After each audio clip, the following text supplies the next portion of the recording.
Welcome to Risk Engineers Talk Governance. In this episode, due diligence engineers Richard Robinson and Gaye Francis discuss control and reasonableness in WHS legislation, which is Occ Health and Safety in Victoria. We hope you enjoy the episode. If you do, please give us a rating and also subscribe on your favourite podcast platform. If you have any feedback or topic ideas, get in touch via admin@r2a.com.au. Hi Richard, welcome to another podcast session. Hi Gaye, we're back again. We are back again. Today we're going to talk about control and reasonableness in WHS, OHS legislation, and this follows on from some recent reading you'd done. Well, indeed, although it wasn't that recent because we've stuck it in the update of our criminal manslaughter on how not to do it booklet. Last couple of months, let's go with that.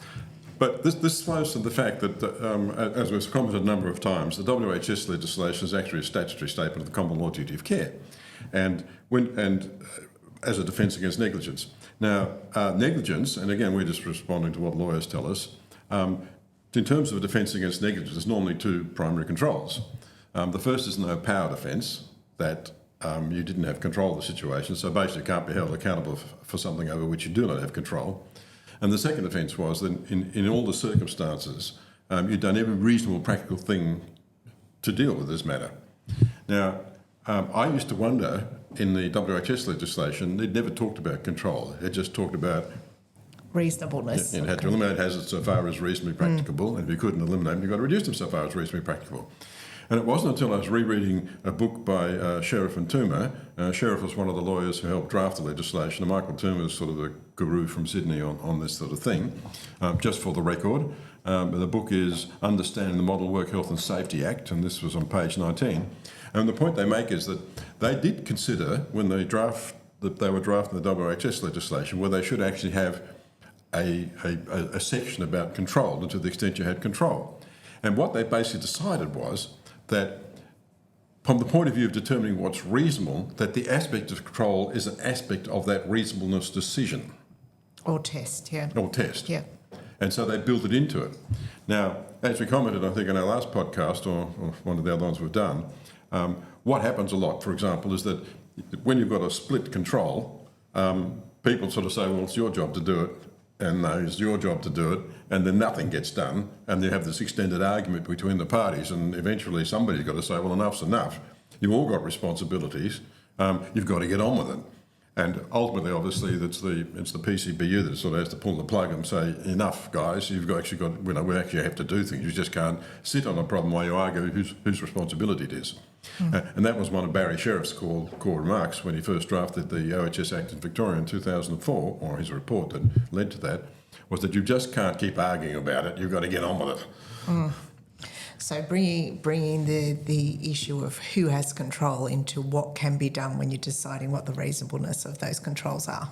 Now, what really depressed me about all this was just how ancient this problem actually is. You see, I was rereading something about Lord Atkin, the Brisbane-born English law lord, British law lord, well, actually he called himself Welsh law lord, and Donahue versus Stevenson.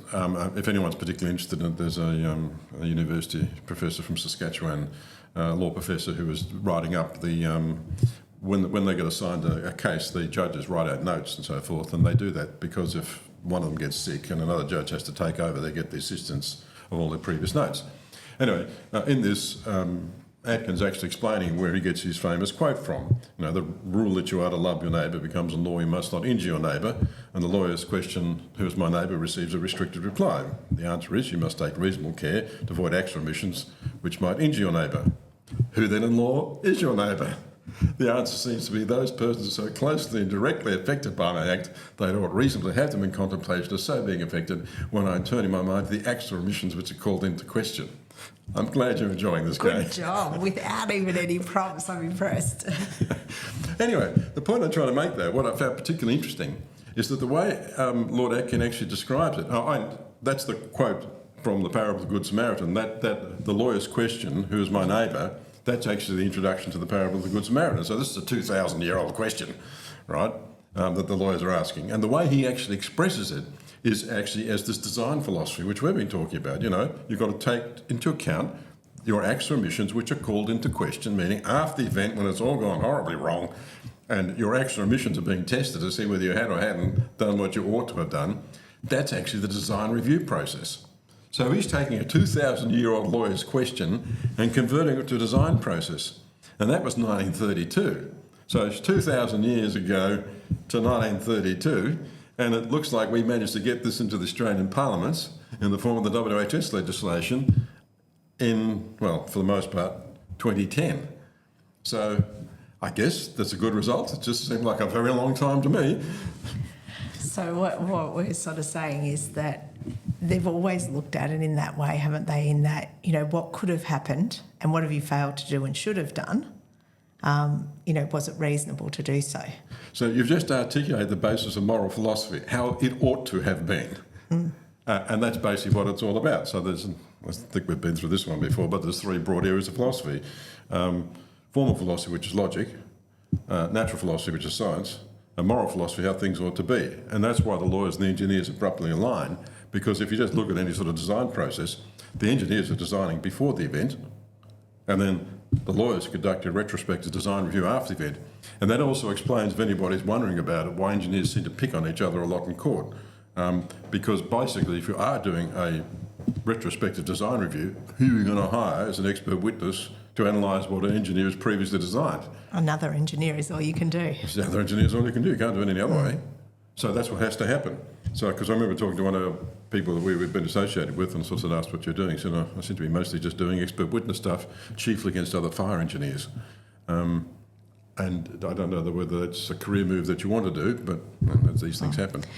I think just touching on that point that the WHS legislation was trying to move away from that a single person's responsible for making all the decisions, and we've touched on this in a number of other podcasts. And I think one of the absolute benefits of the due diligence approach is that it brings all of the key stakeholders into the same room to talk these issues through. So it's almost a collective responsibility rather than a single person having to take all of that responsibility for the design. Which actually drags them to another sort of 2,000-year cycle if you care about these things. Okay. Well, because you remember in the way in which human beings make decisions, the first ones you ask an expert, it's all under one person.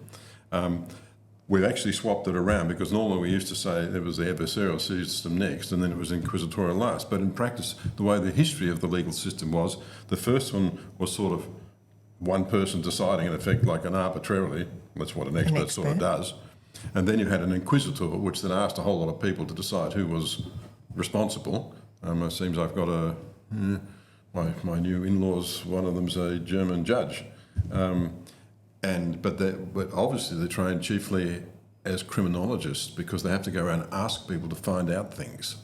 Right. So it's that's what the inquisitorial process has to do. And then they come to a decision by themselves. So they can get some advice, but but after having asked everybody, when you get the last approach, you get a mob of people deciding together.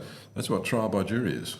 And in a sense, that's what we've just done the last couple of times. We had the best available knowledge in the room. We've gone through a structured process to pick their brains, and then basically held up a mirror saying, "This is what you said, people. Is this what you meant?"